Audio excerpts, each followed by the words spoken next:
Hey everybody, how's it going? I'm Eric. And I'm Ty. And we are ShantottoCast. We're going to keep this one kind of short.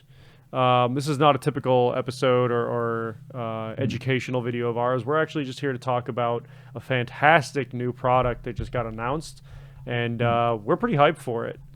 Yeah, well, we'll keep that fantastic in asterisk because obviously we haven't seen the full set, but I think it's definitely worth talking about the fact that Final Fantasy, if you have not heard, is getting its first ever reprint set. And at least part of the reason I want to talk about this is, like, obviously, Eric, you play a couple card games, but I play a lot of card games. And reprint sets are very different per game, and I'm really excited to talk about it because one of the big things on this podcast is we're pretty complimentary of Hobby Japan. Like, we'll face it, we're pretty positive about them. Yeah. I mean, they haven't given us reason not to be completely fair. Exactly. Like, there's always some criticism to be had. Yeah. But and not to spoil the podcast, but I think I'm going to be speaking pretty positively of this product. But I'm going to kind of show you why I'm excited for this. Because, well, first we should probably start with, this was revealed literally earlier today. Like literally this morning. As of recording, at least. We're probably going to post this a day or two after the fact. Yeah. So we are recording this on September 17th, the day it launched, or the day that the website went up. But yeah, so should we just do you want to give a quick overview of what the product is? Yeah, so we're looking at the Legacy Collection Booster Pack set.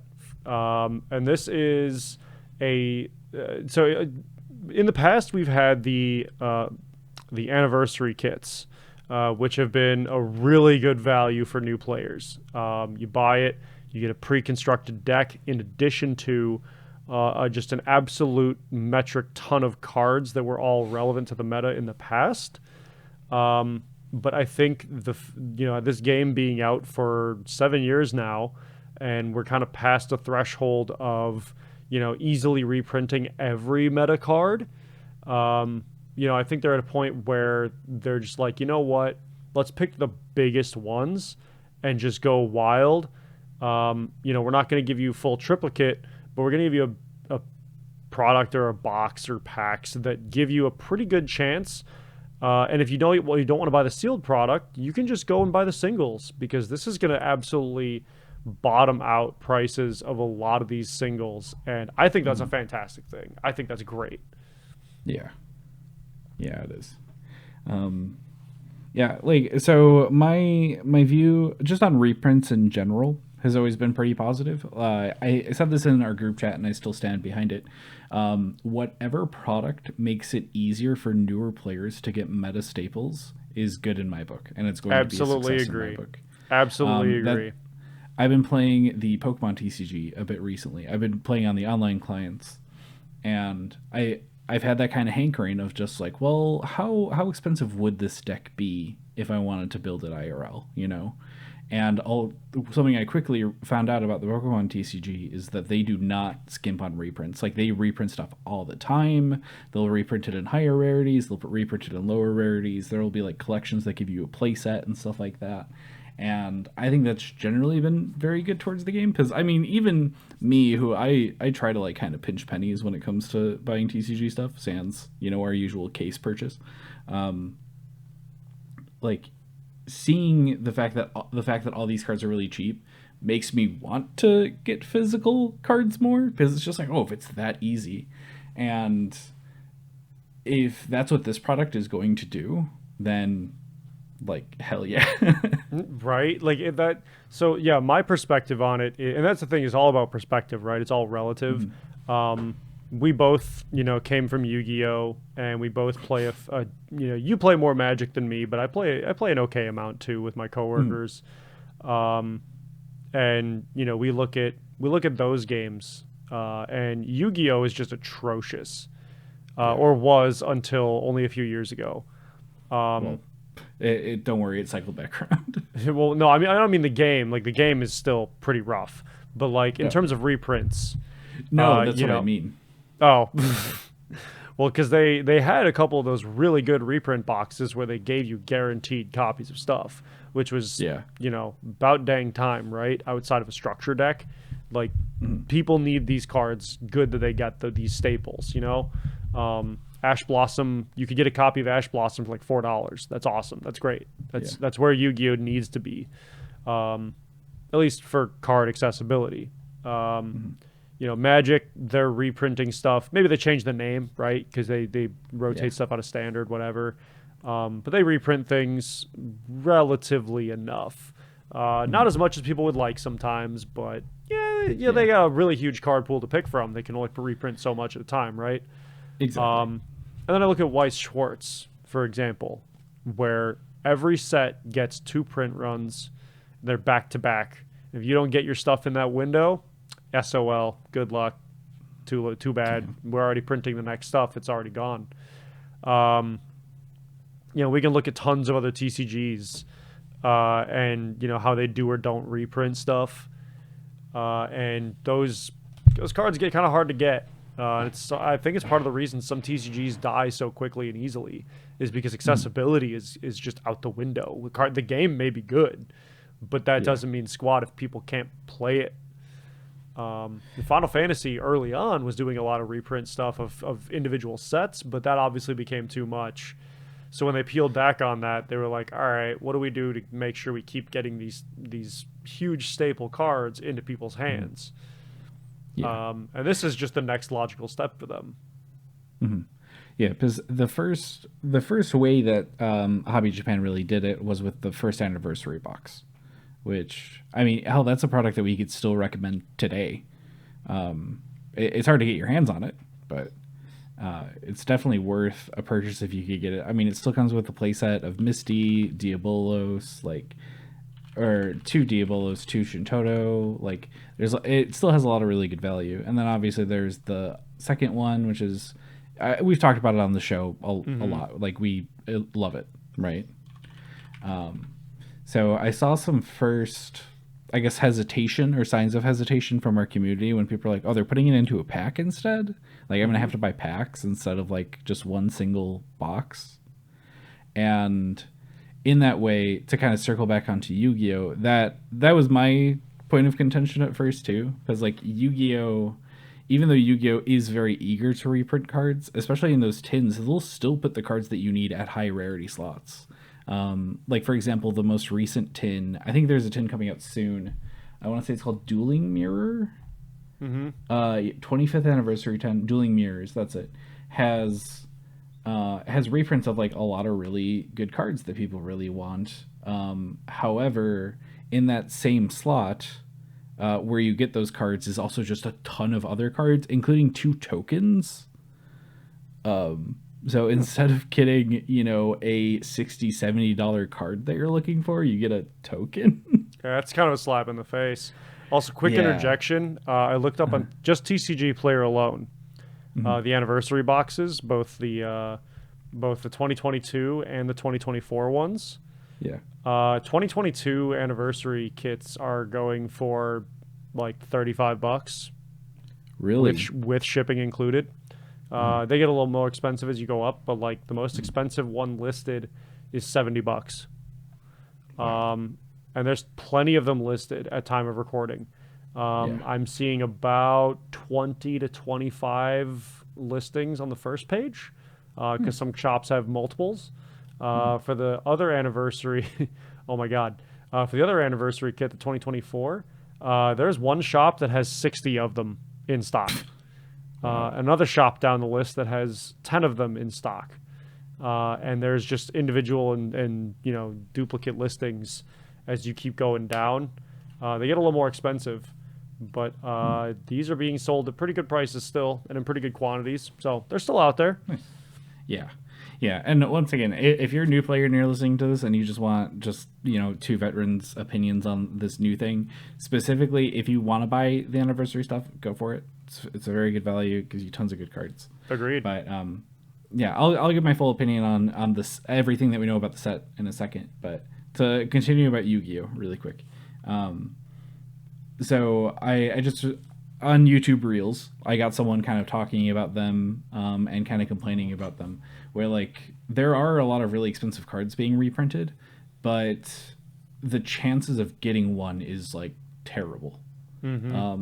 Like because Yu-Gi-Oh is also known for short printing, and Yeah. even though they say like, hey, it's going to be in this slot that all these other cards are going to be, like you still see significantly less of them.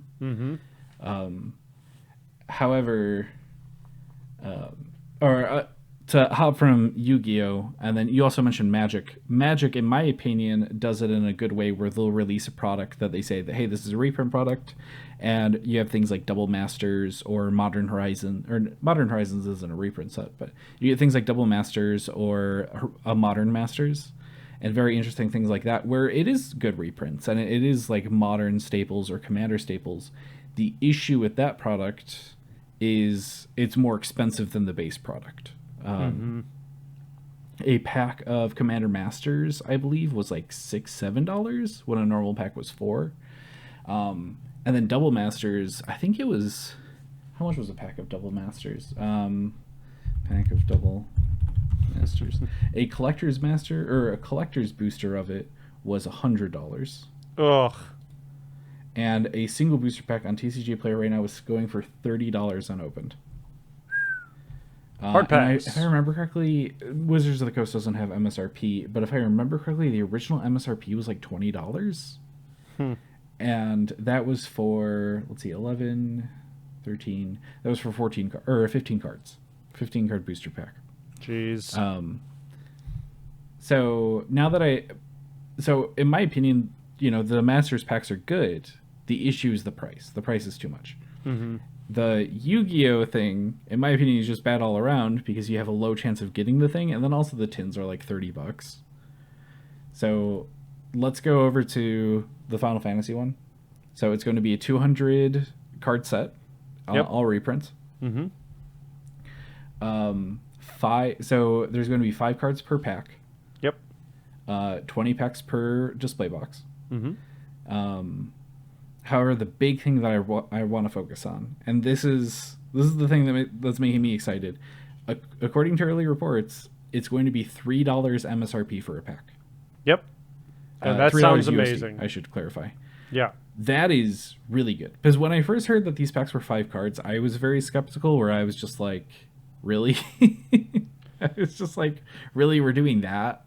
But I think it kind of works. It's the fact that it's a $5 booster pack, but it's only $3, as opposed to, because like Final Fantasy, like it's usually $4 or $5. Like you're still not paying the full pack rate, but you are getting a more, what's the term? You got this. Oh no, I'm so close. I keep wanting to call it curioed, but that's wrong. Curated? Curated. Despite the fact that you're only getting 5 cards, it's a much more curated list where you're not going to get like draft chaff, or you're not going to get that card that isn't good, Exactly. You're not going to look at any card in that box and groan. It's just like you're going to open every one of those and go, ooh, cool. And if you don't, then you're going to go, oh, I can trade this. Yeah. Well, that's what I want to say. We don't know the full set yet. Like I said, it was revealed today. Correct. But we did get 12 cards revealed. Well, 16 or 14 cards revealed. Was it only 14? Yeah. Oh, yeah, it was. No, yeah. Oh, wait, no. No, it's 12 plus 2. Yep, 14. Yeah, so 14. However, literally all of these cards, I wouldn't mind pulling. Yeah, not at all. So we were talking about this in our group chat a lot today. So obviously Warrior of Light. Let's do a quick price check on him. Warrior of Light is he's like $30, I think, right now. Let's see.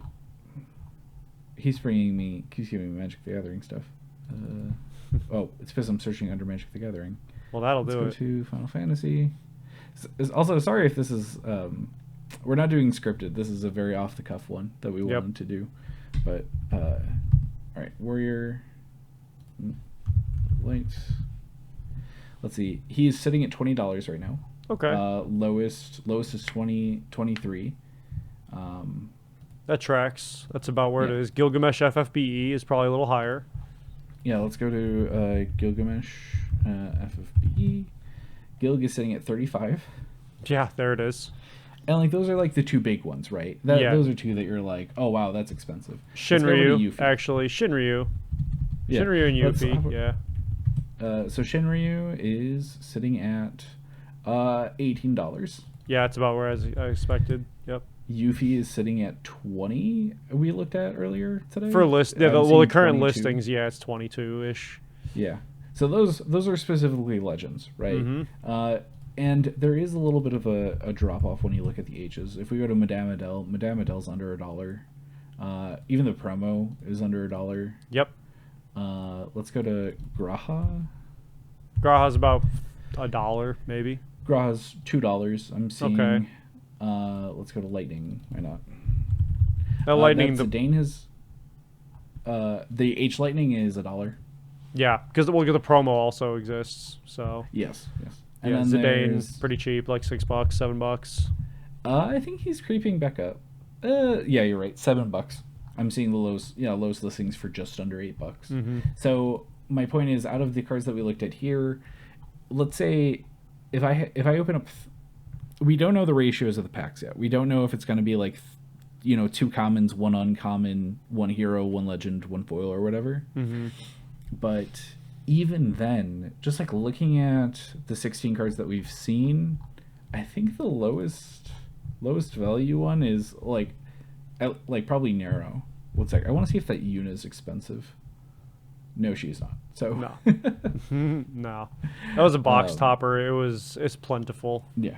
And it's not a Yeah. card that's run in the meta either.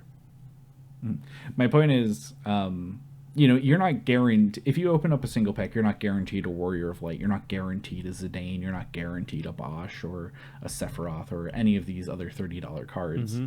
But I think your average of getting them is much higher than it would be, as opposed to something like Modern Masters or something like the Yu-Gi-Oh! Tins. Yeah. Yeah, for sure. I think the king of the reprint is Pokemon, and I think it's going to be very hard to beat Pokemon.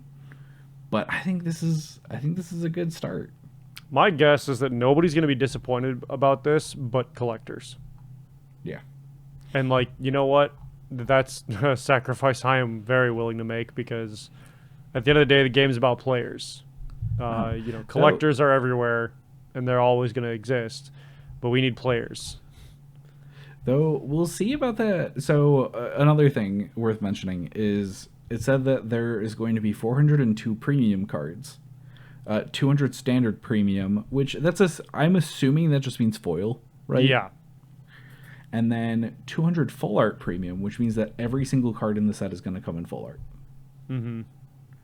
So if you really want that full art Bosch, that full art Zidane, full art Yuffie, full art Gilgamesh FFBE, like this Go even nuts. still appeals to collectors in a way. Yeah, 100%. But they have their own separate subset. I mean, look, the value of those is going to hold, but everything else, if you want just the common non-foil versions of these cards, man, you're going to be swimming. You'll be fine. And that's what I find most important, and I'm sure you agree, is that players having their hands on any of these cards is going to be good. Again, Square Enix and Hobby Japan have always been really good about curating, the good stuff. The anniversary boxes have knocked it out of the park. And I have no doubt that this will do the same.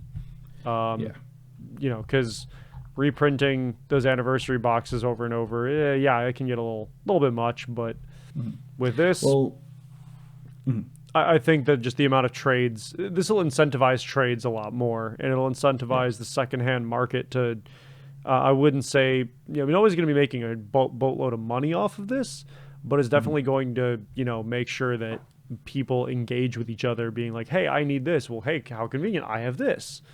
Also, I have to admit, I'm fully going to pick up a box of this just to hold on to it. Oh, for sure. I can imagine this. That's the other thing is I think this product's also great for sealed collectors because obviously it looks beautiful, but also it's one of those things that's like, let's see how well this ages on my shelf. Yeah, for sure. admittedly, I'll probably do the same. I'm still sitting on those old Opus 1, 2, and 4, or 1, 3, and 4 boxes. Yeah, same. They're not all of them are English, but still. But still. Yeah. So my ultimate view of this is, I think I don't want to call it a home run yet. Like, we don't know the full card list. We don't know the ratios. However, I am very optimistic about it coming from other card games where their reprint policy and their reprint selection has never really been that great. Yeah. So I think just from what we've seen here, I'm optimistic. I'm always optimistic when it comes to Final Fantasy stuff. Yeah. But I want to say I'm cautiously optimistic, but I don't think I'm cautiously optimistic. I think I'm just optimistic about it. Same. Yeah. Yeah. So we'll see where it goes. Yeah. That's I think we're all looking up at this one. We're all gonna see where this lands. Yeah. But you know what? It's the care package in the sky. We just don't have a skirmisher to identify what's in the care pack. That's an Apex reference for those who don't play Apex Legends. That's why we haven't been uploading. We've been playing Apex. Exactly. Okay. To be fair, we want to finish that battle pass this week. Yeah. Boy, did we finish it. Yeah. Went out in a blaze of glory. Speaking of which, you want to play after we record? Yeah. I'm down. Cool. I can probably play like one or two quick ones. That's fine. All right. Well, let's get to those Apex matches. And thanks everybody for listening. We appreciate it. Yep. Thank you for listening. Final Fantasy Legacy. Oh wait, one thing really quick worth mentioning. Yeah. Just because this pack is coming out doesn't mean that they're going to stop the anniversary collections. Because something I noticed is we got the Dissidia collection a little while ago. I'm wondering if it's just going to be kind of like a year on and then like a interesting or like a experiment product. Yeah. On and off. Because obviously you mentioned earlier there was the 2022 anniversary, and then we got the Dissidia box. Yeah. And then we got the 2024 anniversary. So my best guess is I think they might try to do like a every other year, like try something with reprints or like try to do something with reprints. That would make sense. Yeah. I mean, keep it fresh, keep it spicy, see what people are interested in most.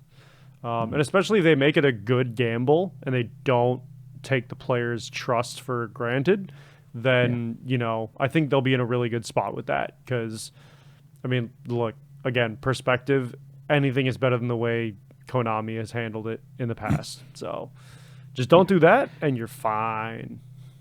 Yeah. But all right. Thanks for listening.